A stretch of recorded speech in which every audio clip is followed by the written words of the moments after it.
Hello दोस्तों, कैसे हैं आप सब। आज की हमारी कहानी है स्वार्थी परिवार। शनिवार का दिन था और सुबह के 10 बज रहे थे, लेकिन आज दोनों भाई अजय और विजय छुट्टी पर थे। दोनों भाई आपस में बात कर ही रहे थे कि उनकी बातें सुनकर राखी, जो कि विजय की पत्नी थी, रसोई में अपनी जेठानी आरती के पास आई और उससे बोली, अरे सुना आपने भाभी, आज मानसी आ रही है। फिर से? अभी पिछले महीने ही तो आई थी। राम ही जाने, मैंने तो भैया को इनसे कहते सुना कि मानसी आ रही है तो घर पर ही रहना, कोई ज़रूरी काम है उसे। ऐसा क्या ज़रूरी काम जो इतनी जल्दी दोबारा काम आ पड़ा? अरे क्या काम होगा, बाबूजी की प्रॉपर्टी में से अपना हिस्सा चाहिए होगा, इसीलिए आ रही होगी।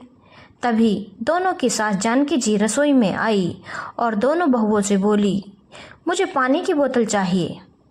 राखी ने चुपचाप पानी की बोतल सासू माँ को पकड़ा दी। जानकी जी ने पानी की बोतल ली और अपने कमरे में चली गई। क्या लगता है भाभी, इन्हें पता होगा? अरे होगा क्यों नहीं, देख ले चोरी छुपे अपनी बातें जो सुन रही थी।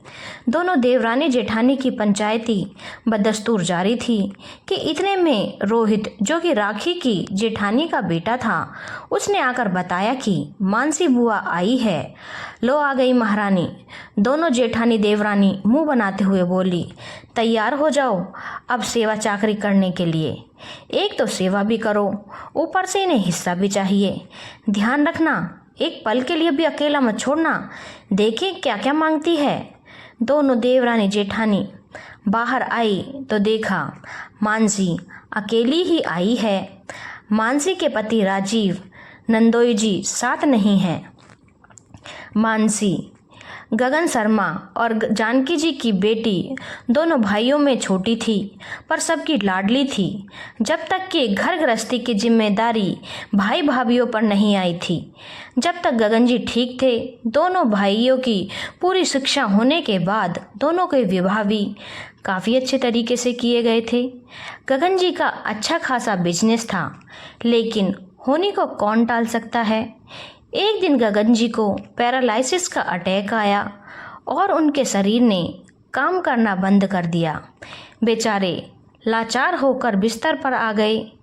पिता की बीमारी के बाद दोनों बेटे बहुओं ने अपना असली रंग दिखाना शुरू कर दिया। दोनों भाभियों ने मानसी और उसकी मां पर अत्याचार शुरू कर दिए। ओ ननद रानी, सारा दिन किताबों में लगी रहती हो, बाप खाट में पड़ा है, चली है महारानी कॉलेज पढ़ने, घर का काम क्या तेरा बाप करेगा। बेचारी मानसी के आंखों में आंसू बहने लगे और चुपचाप घर का काम खत्म करने लगी। उसके बाद तो उन्होंने मानसी की पढ़ाई भी रुकवा दी। मानसी की हालत नौकरों से भी बदतर हो चुकी थी। दोनों भाभी ही उससे लगातार घर के काम में लगाए रखती, न खाने को खाना ढंग से देती, न ही ढंग के कपड़े। माता पिता का दिल रोता, लेकिन मजबूर थे। अब जवान बहन के लिए तो लोग कहेंगे ही, इसलिए शादी करना भी मजबूरी थी, नहीं तो मुफ्त की नौकरानी किसे बुरी लगती है। पैसों का रोना रोकर सामूहिक विवाह सम्मेलन में उसका विवाह करवा दिया गया। यहाँ तक कि लड़का भी अपनी बिरादरी के देखने की तवज्जो तक न उठाई। मानसी से 8 साल बड़े लड़के से उसकी शादी कर दी। ऐसा नहीं था कि आर्थिक स्थिति बिल्कुल गिर चुकी थी। बड़ा भाई जहां पिताजी के जमे जमाए व्यापार को संभाल रहा था, वहीं छोटा भाई खुद एक इंजीनियर था, पर लालच। लेकिन मानसी की किस्मत अच्छी थी कि राजीव गरीब, उम्र में बड़ा और कम पढ़ा लिखा ही सही, पर स्वभाव का काफ़ी अच्छा था। वह मानसी को पूरा सम्मान दिया करता था। अपनी बेटी को कम में ही सही, लेकिन संतुष्ट देखकर माता पिता को बड़ी खुशी होती। हालांकि जब भी वह मायके आती तो अपनी बेटी के साथ अपने बेटे बहू का व्यवहार देखकर उन्हें दुख भी होता। इतना तो वह जानते थे कि मरने के बाद बेटी का मायका खत्म है। एक दिन गगन जी का निधन हो गया। गगन जी चाहते थे कि मरने से पहले बेटी को उसका हिस्सा मिल जाए, क्योंकि वे अपने बेटे बहुओं की नीयत अच्छी तरह से जानते थे, पर ऐसा हो न सका। इसलिए गगन जी खुद अपनी बेटी को कहकर गए थे कि बिटिया, मेरे मरने के बाद अपना हिस्सा जरूर लेना। थोड़ी देर बाद अचानक बाहर से बड़े भैया के जोर जोर से बोलने की आवाज़ें आने लगी। देखो, अगर तुम्हें प्रॉपर्टी में से हिस्सा चाहिए तो फिर अपना मायका भूल जाओ। यह क्या कह रहे हो भैया? अरे सही तो कह रहे हैं। क्या अपने हिस्से के लिए मायका छोड़ दोगी? कल को आपके बच्चे की शादी होगी तो भात कौन भरेगा? अब की बार बड़ी भाभी ने कहा, माफ़ करना भाभी, लेकिन मुझे नहीं चाहिए आपका भात।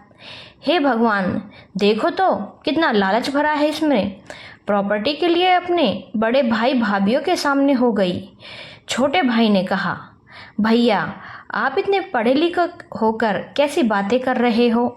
आपको पता है ना कि बेटी का भी पिता की संपत्ति में बराबर का हिस्सा होता है। हाँ होता है, कानूनन अधिकार दिया गया है, लेकिन क्या? जो भी है साफ साफ कहिए। अरे तुम्हारे भैया नहीं कह पा रहे, मैं बताती हूँ तुम्हें हिस्सा देकर करें क्या? यह हिस्सा तो तुम्हारे साथ तुम्हारे ससुराल ही चला जाएगा। कल को तुम्हारे बच्चों की शादी होगी तो उसमें भात भरना पड़ेगा, और तो उसका खर्चा अलग। यहाँ माँ हमारे साथ रहती है, इनका खर्चा पानी भी अलग। तो क्या सारा खर्चा हम ही करेंगे? बस भाभी, बहुत बोल लिया आप लोगों ने। आज तक बर्दाश्त ही करती आ रही थी, पर अब मुझसे मेरे पिता की प्रॉपर्टी में से हिस्सा तो चाहिए ही। रही बात तुम्हारे भात के खर्चों की, तो वह भरने की ज़रूरत नहीं है। वैसे भी अगर कभी सम्मान दिया होता तो शायद मैं यह सब छोड़ देती। अगर कभी यह सोचा होता कि मैं इस घर की बेटी हूँ, मेरे पिताजी की संपत्ति पर बराबर का हक बनता है, यह सोचकर ही पिताजी के बीमार होने के बाद मेरी पढ़ाई नहीं छुड़वाई होती, देखभाल कर मेरी शादी की होती। मेरी शादी में मुझे मेरे पिताजी के हैसियत के हिसाब से गहने और सम्मान दिए होते तो मैं शायद आज ऐसा कदम कभी नहीं उठाती। नहीं, आप लोगों ने हर जगह अपना स्वार्थ दिखाया है। पिताजी का बीमार होने के बाद मुझे घर की नौकर से भी अधिक कुछ नहीं समझा। क्या पिताजी अगर ठीक रहते तो इसी तरह से मेरी शादी होती, इसी तरह से मेरी पढ़ाई छुड़वा दी गई होती, इस तरह से मुझे नौकर बनाकर घर में रखा गया होता। मैं कुछ भी नहीं भूली हूँ, मुझे एक एक चीज़ याद है। तो अब उसका हिसाब तो बराबर करना बनता है ना। जो कर्म किए हैं आप लोगों ने, अब उसे भोगने का समय आ गया है। अगर और बेटियों की तरह मेरा मान सम्मान भी मेरे मायके में होता तो शायद यह दिन कभी नहीं आता, पर नहीं, अब तो बिल्कुल नहीं। अब तो मैं अपना हिस्सा लेकर ही रहूँगी, चाहे इसके लिए मुझे कोर्ट में आपके खिलाफ खड़ा ही क्यों ना होना पड़े। और रही बात माँ की, तो फिक्र मत कीजिए, उन्हें मैं अपने साथ ले जाऊँगी। हिस्सा बराबर का ले रही हूँ तो जिम्मेदारी भी बराबर की लूँगी। आज तक कुछ न बोलने वाली मानसी का इस तरह का रुख देखकर सबकी बोलती बंद हो गई। इतना तो सबको समझ में ही आ चुका था कि मानसी अब चुप रहने वाली नहीं है। इतना तो भाई भी जानते थे कि अगर मानसी के कानून का सहारा लिया तो उससे हिस्सा बराबर का ही मिलेगा, और इसलिए कुछ दिनों के बाद, काफ़ी मनमुटाव के बाद मानसी को उसका हिस्सा दे दिया गया।